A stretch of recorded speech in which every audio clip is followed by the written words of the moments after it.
Nous allons passer à notre prochain conférencier. Un tout petit changement. Nous allons d'abord entendre le Dr Will Kymlicka, qui est titulaire de la chaire de recherche du Canada en philosophie politique au département de philosophie de l'Université Queen's à Kingston.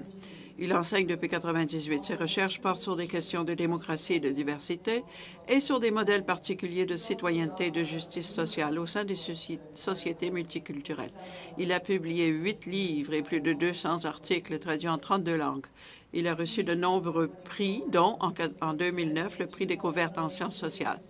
Il co-dirige en compagnie, comme on l'a mentionné, avec Keith Banting, du Multiculturalisme Policy Index, un projet. Aujourd'hui, il explore la politique et la rhétorique, à savoir le thème de ce forum. Le micro fonctionne bien, oui. Merci, Susan, de cette gentille présentation et merci au Centre mondial de m'avoir invité à participer à ce dialogue. Depuis bien des années maintenant, je m'intéresse à l'idée de la citoyenneté multiculturelle, ce que cela signifie, quand cela fonctionne-t-il, dans quelles conditions est-ce que cela fonctionne, est-ce que c'est quelque chose de durable ou non. J'aimerais parler de cette expression qui est divisée en deux mots, en fait, multiculturel et citoyenneté. Qu'est-ce qu'on veut dire par citoyenneté multiculturelle? Parlons d'abord du mot multiculturalisme. On a des politiques sur le multiculturalisme qui sont typiquement canadiennes. Mais je fais quelques mots, pas en arrière, pardon. Une idée qui est assez commune entre tous ceux qui pratiquent cette politique. Ça touche l'ethnie de la personne. L'ethnie était autrefois délégitimisée comme étant une façon de participer ou de définir une société. Avant le multiculturalisme, nous avions ici, par exemple, une politique plutôt d'assimilation. On s'attendait à ce que divers groupes se cachent derrière cette politique d'assimilation. On essayait d'oublier un peu ou de cacher ses racines. Mais avec le multiculturalisme, on a accepté l'idée que une des façons d'être un bon Canadien, c'est d'être un bon Canadien grec, un bon Canadien chinois. Et une façon de contribuer à la société canadienne, c'est d'avoir des associations ethniques très vivantes, très actives. Alors, il n'y a rien d'anti-canadien ou de déloyal dans ce genre d'identité. Et dû au fait que nous avons légitimisé l'ethnicité, si vous voulez, l'ethnie, le fait d'être Canadien et d'agir comme Canadien, cela est allé un peu à l'inverse, à contre-courant par rapport aux institutions politiques ou publiques qui devraient, au contraire, embrasser ce nouveau concept, qui devraient consulter ces divers groupes, qui devraient réduire le nombre d'obstacles ou de barrières qui existent entre les groupes, devraient aider à définir l'ethnicité grâce aux médias, grâce aux écoles. On a un aspect quand même dans la population qui nous montre que nous sommes en fait très diversifiés. Alors, les institutions publiques ont une responsabilité d'accommodement ou d'adaptation raisonnable à ce que nous appelons le multiculturalisme. Tout au moins, c'est ce que moi j'appelle le multiculturalisme. Mais il est important aussi de ne pas voir le multiculturalisme tout seul, isolément. C'est important de le lier avec d'autres politiques. Ce qui m'intéresse, moi, c'est, par exemple, la politique sur la citoyenneté. Et voilà où je trouve qu'il y a des différences entre le Canada et l'Europe, ou tout au moins certains pays d'Europe. Dans certains pays d'Europe, au début, dans les années 70, on adoptait le principe de multiculturalisme pour des personnes qui étaient considérées comme temporairement établies dans le pays. Des travailleurs migrants, des personnes en transit, si vous voulez, qui avaient l'intention de retourner dans leur pays d'origine. Alors, on voulait renforcer, au contraire, leurs liens avec leur pays d'origine. Parfois, on appelle ça le multiculturalisme de celui qui va rentrer chez lui. Tandis qu'au Canada, le multiculturalisme s'appliquait à des groupes ethniques qui étaient ici depuis très longtemps. Comme vous le savez, un grand nombre d'entre vous, la plus forte campagne en faveur du multiculturalisme à la fin des années 60, ça visait les Canadiens d'origine ukrainienne. Ils étaient tous maintenant devenus citoyens canadiens. Alors, le multiculturalisme, à cette époque, était vu comme une politique qui s'appliquait à ses citoyens, plutôt que dans des pays d'Europe où c'est comme un choix entre les deux. Soit qu'on s'intègre, soit qu'on demeure étranger, si vous voulez. Ici, au Canada, on a adopté le multiculturalisme comme une façon d'être canadien. Ça fait partie de l'identité canadienne. Alors, ce n'est pas uniquement le statut légal, à savoir si on est citoyen ou on ne l'est pas, mais je vois plutôt le terme citoyenneté multiculturelle de façon plus profonde. Il s'agit là, je crois, d'encourager des pratiques de diversité, aider les groupes de mieux manifester et exprimer les valeurs de différentes sortes de citoyenneté. Je vais m'expliquer un peu plus. Si on revoit l'histoire des relations interethnies au Canada, on peut voir que pendant une grande partie de l'histoire du Canada, nous avons établi des rapports qui étaient surtout définis par le paternalisme ou la coercition. Regardons par exemple les relations entre les gouvernements venus d'Europe et les peuples autochtones. Pendant des siècles, les peuples autochtones vivaient dans ces terres. Alors, à l'arrivée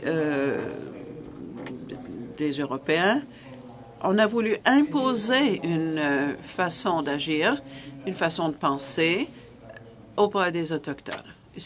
Au mieux, on peut appeler ça du paternalisme. On peut trouver des formes comparables dans d'autres domaines de la société, comme par exemple les rapports entre hommes et femmes. Traditionnellement, toujours donnaient la main forte aux hommes et permettaient une certaine considération que les femmes étaient inférieures, ou les préférences sexuelles, ou les personnes qui ont des limitations ou qui n'en ont pas, au point de vue handicap physique ou mental. Alors, un grand nombre de cas peuvent être décrits pour définir ce que nous appelions à l'époque la citoyenneté de coercition ou de paternalisme. Même si sur papier, souvent, les personnes appartenant à ces divers groupes étaient considérées comme égaux, en réalité, ils étaient souvent victimes de discrimination, on les considérait incompétents. Les sociologues appellent cela maintenant des luttes pour devenir citoyen. Alors, plutôt que de la coercition et du paternalisme, on pense maintenant plutôt au consentement et à la participation et à la consultation. Le multiculturalisme à l'époque est censé restructurer le terme ou la compréhension du terme citoyen. Tout au moins, c'est l'idéal. C'est une façon d'essayer de comprendre le pouvoir potentiel du multiculturalisme. Évidemment,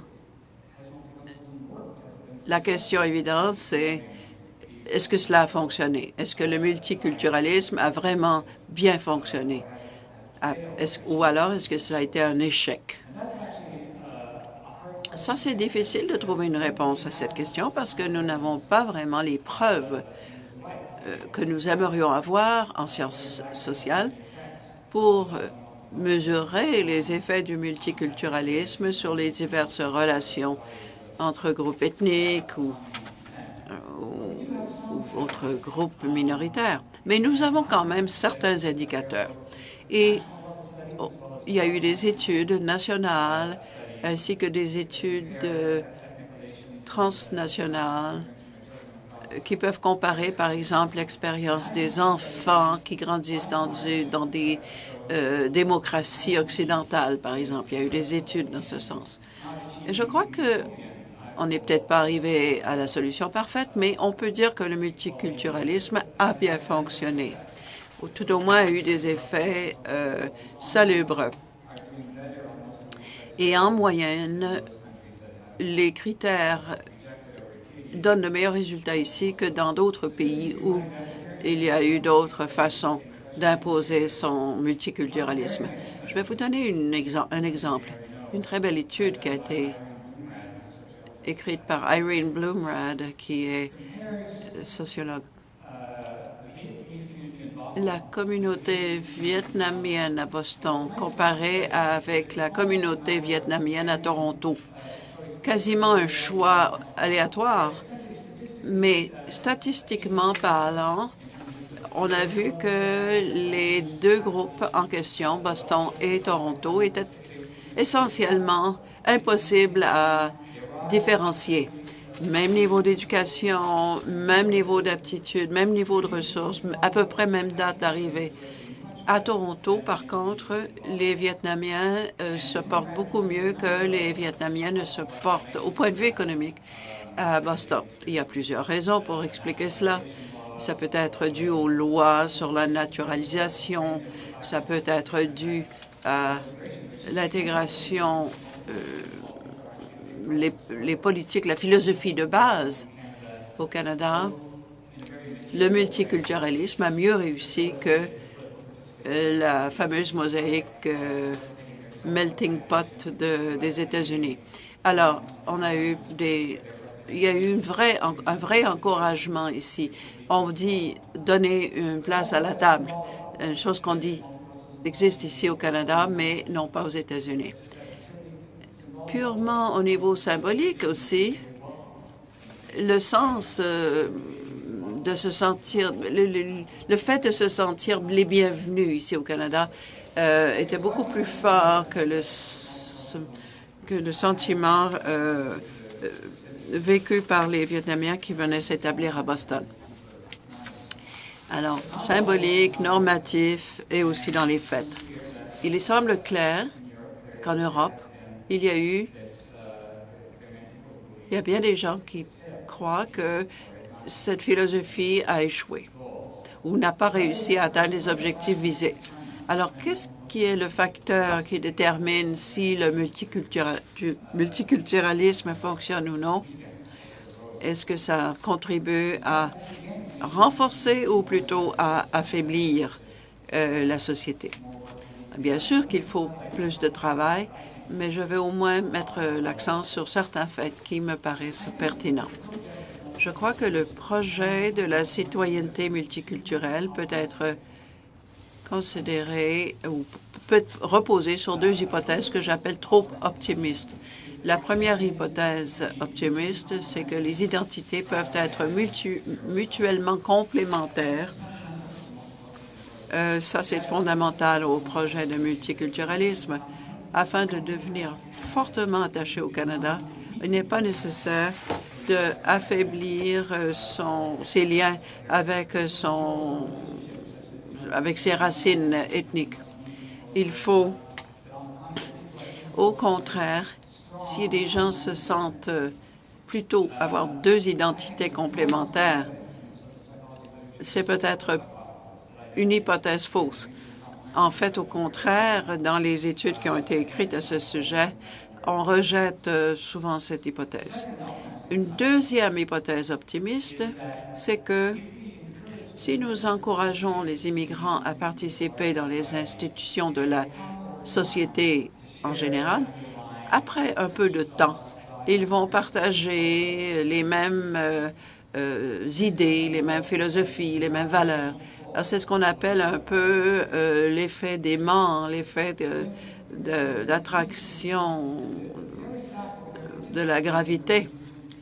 Et cela aide à accélérer ou à renforcer l'établissement d'un consensus entre ces valeurs démocratiques C'est un peu l'effet de la gravité. Alors, une autre idée que l'on a trouvée dans d'autres pays, c'est que avant qu'on puisse permettre à un immigrant, par exemple, de participer à notre vie politique et démocratique, il faut s'assurer que ces personnes aient vraiment embrassé les valeurs de démocratie, pleinement adhéré à ces valeurs. Et on va trouver toutes sortes de moyens de les mettre à l'épreuve. Un projet peut dire oui, permettons-leur d'entrer dans le pays, mais tout de suite plaçons-les dans des institutions sociodémocratiques qui vont leur permettre de renforcer leur engagement à la démocratie. Et en fait, on trouve dans bien des institutions, à plusieurs étapes de l'histoire, qu'il y a eu ce genre de phénomène qui s'est produit. Mais certaines personnes voient cela un peu comme une hypothèse exagérément optimiste, c'est-à-dire qu'en permettant aux gens qui, c'est comme s'il y a eu une idée préconçue que si ces personnes ne sont pas tout de suite intégrées dans des institutions démocratiques, qu'ils vont poser une menace à la démocratie du pays d'accueil. Alors, bien souvent, des gens ont perdu leur optimisme. Ils ont perdu leur optimisme sur l'effet de ces institutions libérales démocratiques sur leurs propres valeurs. Et ils ont perdu, en fait, comme résultat direct, ils ont perdu leur enthousiasme à la citoyenneté multiculturelle. Alors, ça explique un peu des réactions contraires, une espèce de rejet, parce qu'ils pensent que c'était trop optimiste ou trop naïf. Mais comme Keith a dit, le résultat, ça n'a pas été nécessairement la disparition ou l'abrogation de certaines politiques. Non, les politiques existent toujours, mais plutôt ce qui s'est passé, c'est que des pays ont complémenté leur politique de diversité avec ils ont ajouté des politiques d'intégration civique. C'est une façon d'adapter ou d'exprimer leur peur ou leur insécurité devant la présence d'immigrants. C'est pas en se débarrassant de politiques de multiculturalisme qu'on y est arrivé à ces fins, mais plutôt, et ressentant cette peur, on a ajouté des politiques d'intégration, ce qui est une façon indirecte d'attaquer ou de lutter contre les immigrants. Alors, comme Keith a dit, je ne crois pas nécessairement que les politiques d'intégration soient en contradiction avec les politiques de multiculturalisme. Comme il a dit, ici au Canada, on a pu établir les deux aspects. Mais ce qu'on voit en Europe, c'est que, pas dans tous les pays d'Europe, mais dans certains pays d'Europe, les formes d'intégration civique adoptées semblent fonctionner par le biais des immigrants eux-mêmes, restent autonomes, et ils continuent à être intégrés. Ça peut, je crois, mener à de bons résultats. Mais dans d'autres pays d'Europe, par contre, je vois une idée inverse, c'est-à-dire que l'État doit devenir plus paternaliste et doivent plutôt ne plus tenir compte de l'autonomie, mais plutôt la coercition. Alors, ça n'est pas le seul exemple. Il y en a d'autres, mais on a vu qu'il y a une certaine réapparition des anciennes politiques de paternalisme et de coercition. Pas partout, mais ça existe. Et ailleurs aussi. Dans certaines autres régions, dans bien des pays, on peut être encouragé par le fait qu'on a renforcé les politiques de multiculturalisme et qui sont accompagnés maintenant de nouvelles politiques d'intégration, mais qui sont habilitantes plutôt que d'être un obstacle, comme par exemple en Finlande ou en Suède. Et par conséquent, je crois qu'un modèle de citoyenneté multiculturelle peut cohabiter et devenir une option tout à fait acceptable et viable des deux côtés de l'Atlantique. Merci.